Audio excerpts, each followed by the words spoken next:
Alors une nouvelle vidéo qu'on va faire, guide d'achat, donc pour 2024, on va rester sur un véhicule récent. J'avais déjà fait donc une vidéo, je ne sais même pas trop ce qu'elle a donné, donc un guide d'achat pour les personnes qui auraient un budget donc de 10 000 euros. Il y a très peu de choix, hein. Ça s'arrête à 3-4 voitures. Là, il va y en avoir beaucoup plus. Et c'est une vidéo que je dois faire depuis très très longtemps et je voulais faire un guide d'achat pour 30 000, 50 000, etc., etc. Donc il faut trouver le temps, la patience. D'habitude, j'enregistre, donc on va faire au final en direct. Voilà, donc on se retrouve en petite incrustation. Donc tu vois, j'ai été arrêté donc, sur la Cupra Born. J'avais mis 22 000 euros donc pour se laisser une petite marge et puis s'il y a de la négociation ou quoi que ce soit. On va recommencer donc depuis le début. Donc j'avais mis 22 000, une voiture électrique et un véhicule après donc 2019 pour avoir quelque chose de récent.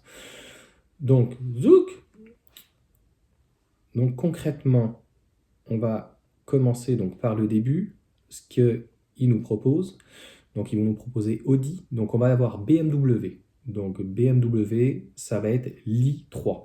Donc l'i3, ça peut être intéressant. Petite capacité de batterie, il y en a certains, normalement, il y a un prolongateur, 170 chevaux, un véhicule, on va dire, un petit peu atypique dans la gamme à la fois de BM et aussi donc d'une manière générale. Un véhicule relativement petit, peut-être que tu verras par rapport aux autres véhicules que je vais te proposer en compact ou type un petit peu SUV, ça reste peut-être petit. Voilà, donc tu vois, avec une porte antagoniste comme ça, donc à l'arrière, pas forcément donc très grand, un coffre moyen, donc plutôt typé citadin en 4 places en plus. Donc tu auras un petit peu tous les prix, hein. Tu vois, ça commence quand même à 15 000. Je trouve que la MX-30, tu verras, est beaucoup plus intéressante. Un véhicule sympa. Voilà, mais sans plus, mais sympa. Donc tu vois, 15 000, et puis on monte rapidement quand même aux alentours des 20 000 euros. Donc tu me diras ce que tu en penses. Donc voilà en tout cas pour le premier véhicule, BMW i3. On va avoir chez Citroën. Donc chez Citroën, je te spoil la vidéo puisque je l'avais déjà faite pendant 40 minutes.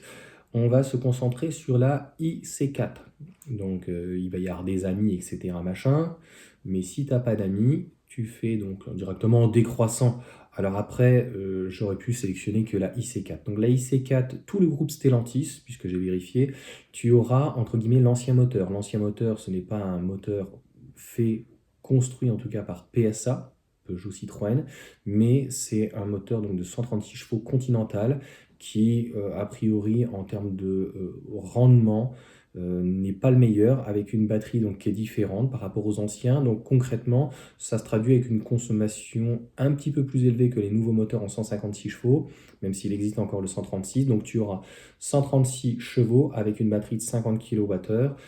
Pareil, à chaque fois donc chez Citroën, tu n'as aucune information sur la batterie, aucune information sur la dégradation, donc il faut absolument poser ces questions-là. Donc IC4, un véhicule, moi je trouve sympa, toit ouvrant par exemple sur celle-ci, 21 000, mais si par exemple je te mets la IC4, donc il y en a 90 et que on met en croissant, je crois qu'on est aux alentours des 17 000. Tu vas avoir plusieurs finitions. Tu vas avoir la finition Shine qui est intéressante. Après, ils ont comme finition, voilà, Shine, Pack Shine. Là, ça va être donc du leasing. Et voilà, à partir de 17 000. Donc, voilà, un véhicule sympa, avec un haillon. Donc, tu me diras ce que tu en penses, mais on est sur un véhicule qui a 3 ans, 136 chevaux. C'est un petit peu plus gros, donc pour le coup, il y a des personnes qui m'ont demandé en fait de faire ce type de vidéo. Là, la dernière personne me parlait donc notamment d'une Clio, quelque chose d'un peu plus grand. Là, ça peut correspondre. Donc voilà en tout cas pour Citroën. On va essayer de faire vite et de pas trop dépasser en tout cas les 20 minutes. Après, au niveau, donc, on va avoir Fiat, bien sûr. Chez Fiat, tu vas avoir de la Fiat 500. Il faudra faire très attention par contre. On a des autonomies qui sont très faibles. Pareil, ils ne te disent pas les batteries. Donc, il va falloir se référer dans un premier temps aux puissances donc, du moteur. C'est-à-dire que voilà, là, ils te le disent. Mais parce qu'elle est neuve, je crois, ou d'occasion récente. Toute petite batterie, le 95 chevaux, c'est 23,8 kWh. Donc, autant te dire que tu as une autonomie de 100 à 150 km. C'est très faible. Donc, c'est un véhicule qui va certainement fortement décoter. Et voilà, donc 54 kWh pour la 600, mais tu auras que de la Fiat 500 électrique. Et donc là, tu vois, on a les Topolino. Et moi, pour pratiquement le même prix, je ne peux pas dire qu'il privilégie le 95 chevaux, puisque là, c'est la petite batterie dans ces cas-là. Comme je te dis, donc, qui fait en dessous de 30 kWh, c'est quand même assez léger. Donc autant privilégier donc, celle qui est déjà un petit peu plus grande, qui fait donc celle-ci, bizarrement, c'est pas le même châssis, c'est pas les mêmes moteurs. Là, on a enfin trouvé la batterie, c'est encore différent du groupe Stellantis, du moins de la Peugeot, des i208, etc., donc Corsa, etc., etc. On est sur 42 kWh. Et donc moi, je pense que si tu prends une Fiat 500i, soit tu la payes vraiment pas cher en 95 chevaux, bien ou pas optionné, et vraiment la toute petite batterie. Si franchement tu veux quelque chose de plus polyvalent, une 2+2, toujours la même chose que bien, la i3, 118 chevaux, 42 kWh, et je crois qu'il existe après, donc il va y avoir l'Abarth, etc., etc. Mais pour moins de 20 000, on sera plutôt sur ce type de véhicule. Après, on n'a pas de Ford, on n'a pas de Mercedes. Opel, on va retrouver donc la même chose que chez Peugeot donc par la suite.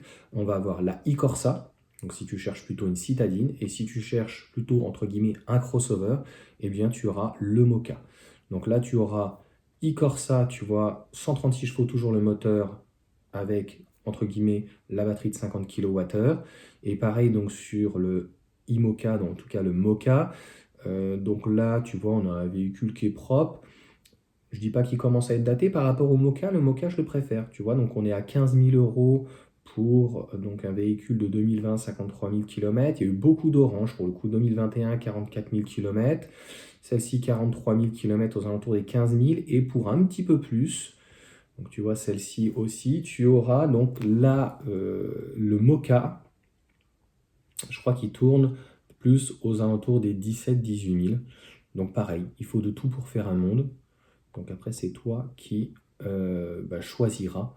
Donc en tout cas, pour en dessous de 20 000 euros, aux alentours des 15-18, tu vas avoir une Corsa et tu vas te rapprocher des 20 000, 17, 18, 19, 22 000 pour un Moka. Là, tu vois, j'en ai pas encore trouvé, mais tout à l'heure, ils étaient donc dans ces tarifs-là. Je vais finir par devoir sélectionner le Moka si ça continue. Tu vois, ça va aller plus vite. Hop, tous les modèles, on va dans les M Moka. Tu vois, il y en a beaucoup moins, hein. Tu vas avoir moins de choix. Et on est donc à 20 000. Donc 20 000 euros pour pareil, le même châssis, même moteur, même puissance. Après, au niveau, on aura Peugeot. Ça sera du copier-coller. Même châssis, même moteur, même puissance, i208 et i2008. Donc, ce qui sera intéressant, c'est que une i208, par contre, sera peut-être un petit peu plus élevée. Tu vois, on va en trouver... Alors, tu auras plus de choix, par contre. Voilà, tu as du leasing, etc.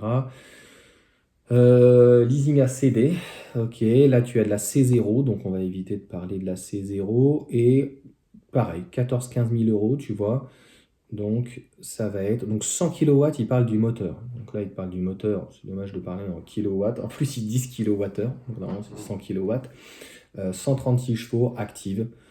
Donc, voilà pour la 208. Et pareil, jusqu'à 20 000, ça va dépendre de la finition que tu veux. Ce qui sera intéressant de voir, c'est pour le 2008, est-ce qu'il sera plus cher ou moins cher que le Moka? Alors, 2008... 2000, je le vois même pas. Ah, écoute, je vais le taper, ça va aller plus vite. 2008, tu vois, tu en as déjà beaucoup plus, que je crois qu'on en avait une trentaine.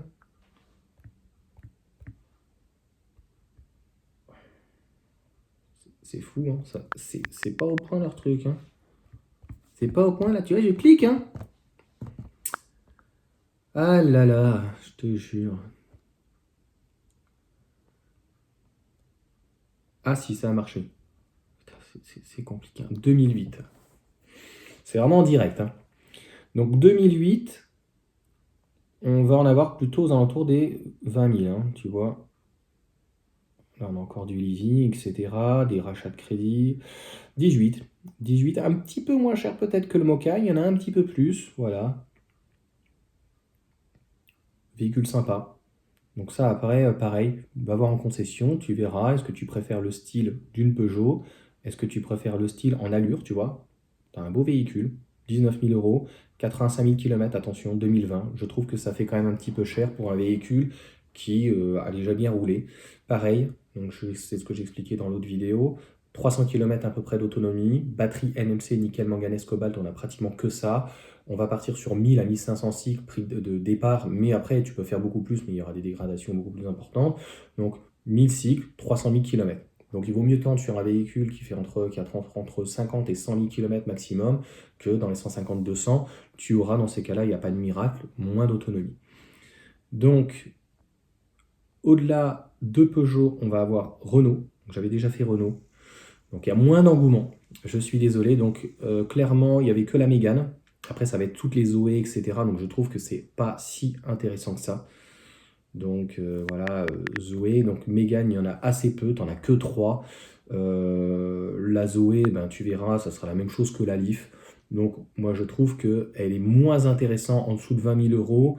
40 kWh. Clairement, tu verras, on a des ID3. On a autre chose que la Renault Mégane, parce que là, tu vas avoir les petites batteries 40 kWh, 130 chevaux. Je pense que pour le quotidien et puis d'une manière globale, ou alors il faut qu'elle soit moins chère. Moi, je trouve qu'elle est un petit peu chère pour ce type de véhicule, donc il faut peut-être attendre. Volkswagen, donc c'est ce que je te disais. On aura très certainement... Alors attends, on va avoir aussi la petite... alors ID3, tu vois, parce qu'on va avoir sinon la petite comme la Up, Mini, etc. Donc je dirais pour 20 000 euros, je pense qu'il vaut mieux tabler dans ces cas-là sur une ID3. Une ID3, tu auras 58 kWh et 204 chevaux. Voilà, 204 chevaux. Il n'y aura pas, je pense, de grosse batterie, les 77 kWh, mais 50 kWh, c'est quand même déjà beaucoup mieux que 40. Et tu as du 45 kWh. Mais tu vois, quel est l'intérêt de prendre 2021 à 36 000 km, alors que là, tu as voilà, 58 kWh, 204, une performance ou une pro, donc 21 000 euros au même tarif. Tu vois, donc il faudra faire attention. Après, peut-être que s'il y a une différence, il y a une différence par rapport à son état. Donc clairement, ID3, je trouve que à l'occasion, c'est mieux que une Renault où on parle d'une compacte. Là, clairement, on n'a pas de compacte pour la 308. En toute honnêteté, je dirais que je n'ai même pas regardé, mais elle est trop récente et c'est vraiment beaucoup trop cher. Alors, on a Exam, on aura aussi, donc là, on va 0,000. On va y avoir Dacia, mais c'est plutôt aux alentours des 10 000 euros. Donc, le Dacia Spring. Donc, clairement, on ne va pas s'arrêter dessus. J'avais même pas fait attention tout à l'heure. Il y a de la DS. De la DS e-Tense. Eh bien, écoute, tu vois, c'était bien de refaire finalement la vidéo. Alors, la Dacia e-Tense, pas mal. Donc, on est sur le même gabarit que les 2008 et Mocha, en un peu plus coupé. On est chez Dacia avec un style Dacia DS, donc intérieur DS, comme les DS7, etc. Un jour, ils vont te le montrer. 136 chevaux, 50 kWh, même châssis, même charge, tout, tout, tout.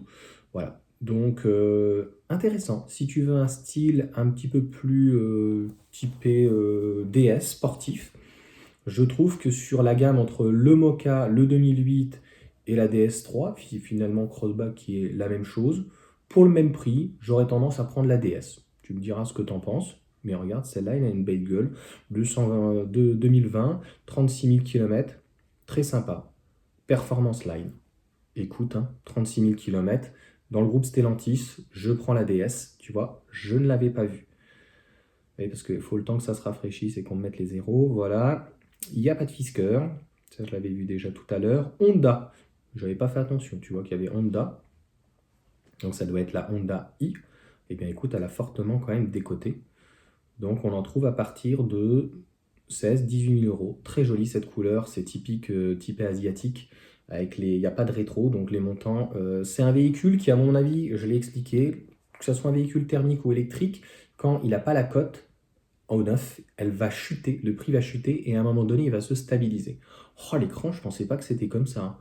Putain, c'est space, Waouh, bah écoute, je trouve ça, c'est mignonnet. 2 plus 2 par contre, Je trouve que ça fait quand même, encore une fois, très cher. Tu as un MX-30, tu verras à 13-15 000 euros, 19 000. Je pense que ça va chuter dans les 10 000. À 10 000 euros, peut-être que ça sera intéressant.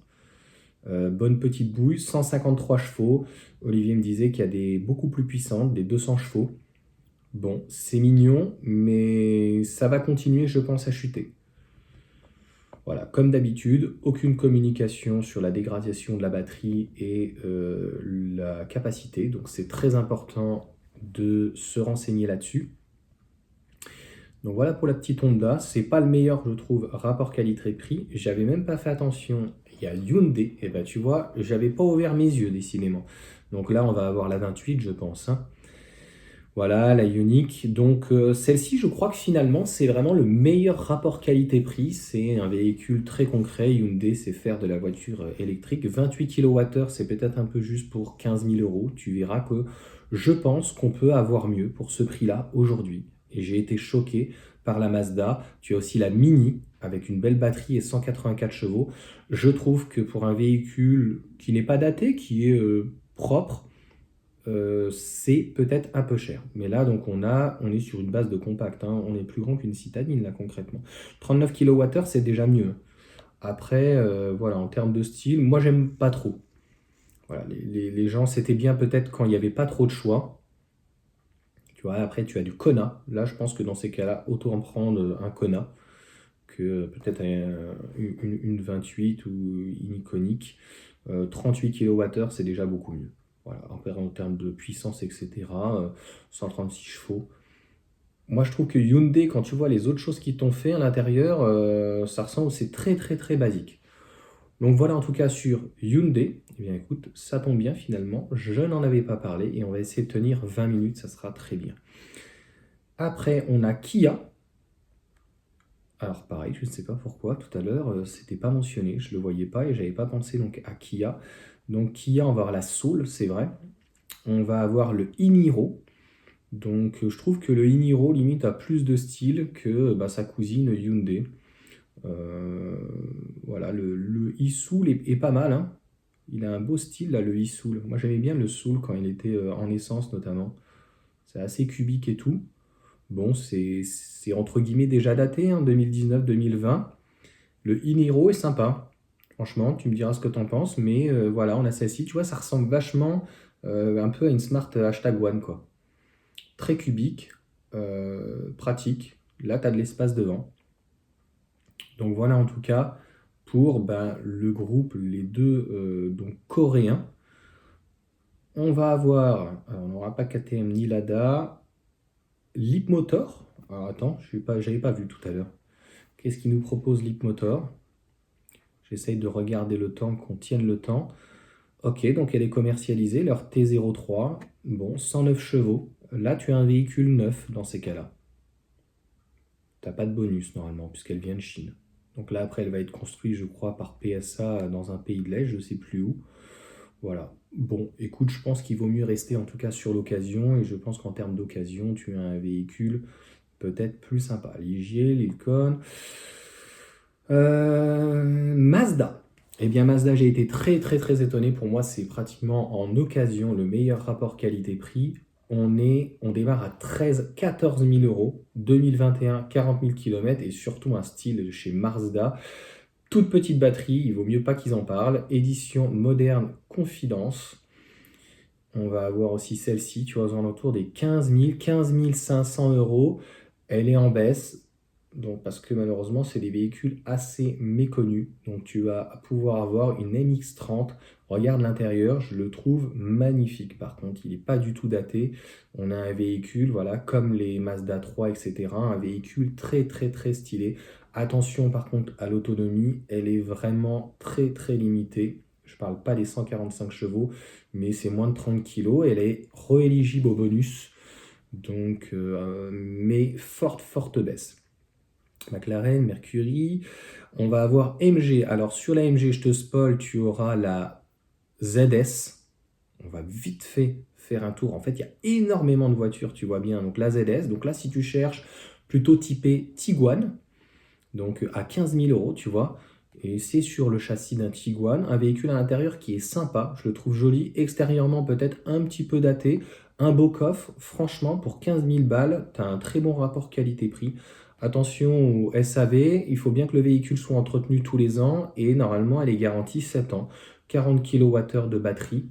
Donc c'est vraiment très bien. Donc là c'était entre guillemets quand ça s'appelait MG. MG Motors, tu auras de la MG4. Je te spoil la vidéo parce que j'avais déjà tout fait. Donc tu auras de la standard. Batterie de 51 kWh, c'est pratiquement l'une des seules en LFP. Donc avec, tu es parti sur 300, même 250 km x 3000, ça te fait 750 000 km. Donc pareil, bien l'entretenir, elle est garantie 7 ans. Tu vas avoir du ZS et normalement à partir de 18 000, tu as donc de la MG4. Alors je crois que je suis resté sur MG, non, je suis sur MG Motors. Donc, MG4. Dommage qu'ils mettent MG et MG Motors, hein. C'est la même chose au final, c'est pour différencier autant où c'était chez les Anglais. Donc voilà, tu as une belle petite orange, 2022, 22 000 km, un véhicule donc, qui a pratiquement 2 ans, et donc très sympa. Donc 7 secondes 7, 170 chevaux, ça marche très bien, batterie LFP. Donc tu as le V2L. Attention, les premières versions n'ont pas le mode break. Donc tu vois, il faudrait pratiquement une vidéo de 40 minutes, mais je vais vraiment faire très très condensé. Les premières donc ne s'arrêtent pas toutes seules. Donc à One Pedal, c'est à partir de ce qu'on appelle les V2, à partir de juillet de l'année dernière, de 2023. Donc des fois, c'est à toi de regarder. Mini, je trouve que ça a énormément décoté quand tu vois le prix d'une Mini. Donc là, ça va être du 2020-2022 pareil, aux alentours des 20-30 000 km. C'est des voitures qui tournent très peu, tu vois bien, hein. Donc ils font assez peu de kilomètres. C'est ça qui est fou avec l'électrique, c'est que tu vas trouver un véhicule qui est très récent. Donc 50 000, 16 000 km celle-ci. Virtual Cockpit première main. Écoute, 18 000 euros pour une mini électrique. Tu vas passer donc anciennement d'un THP ou les nouveaux moteurs, donc 4 cylindres ou 3 cylindres qui consomment quand même pratiquement 8 à 10 litres en essence. Moi je suis plutôt essence que diesel. Et très concrètement, là, ça va te coûter 2 euros au 100, là où ça te coûterait 15 euros facile au 100 km. Donc, très bonne bouille, hein, c'est toujours une mini. Je trouve qu'elle a toujours son charme. Donc, clairement, regarde-moi ça, 23 000 km. Ça vaut même pas le coup de l'acheter neuf, tellement la décote, elle est énorme. Franchement, ça vaut au moins 35 000 à 40 000. Les mini, en plus de base, elles sont assez, entre guillemets, perverses, c'est-à-dire que c'est alléchant au niveau du prix, mais très souvent, elles sont très peu optionnées. Donc, voilà, tu peux même avoir, à mon avis, peut-être même des mini cabriolets. Tiens, on va regarder vite fait. Cabrio, non, zéro. Coupé, Cooper, mini, normal. Écoute, moi, une mini cabriolet, un de ces quatre, peut-être que ça m'intéresserait, tu vois. Faut regarder en occasion, hein, il faut voir comment ça tient dans le temps. Nissan, alors, Nissan, tu vas avoir que de la Nissan Leaf, normalement. Voilà, 900.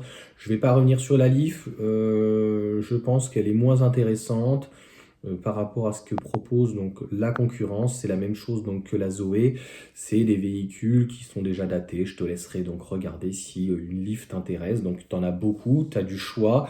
Tu as des batteries aussi de mémoire de 62 kWh. Alors, c'est pas les 77 que propose, mais pour une citadine 62 kWh, c'est plutôt pas mal. Donc après, il va y avoir la rampe passante avec la R5, etc.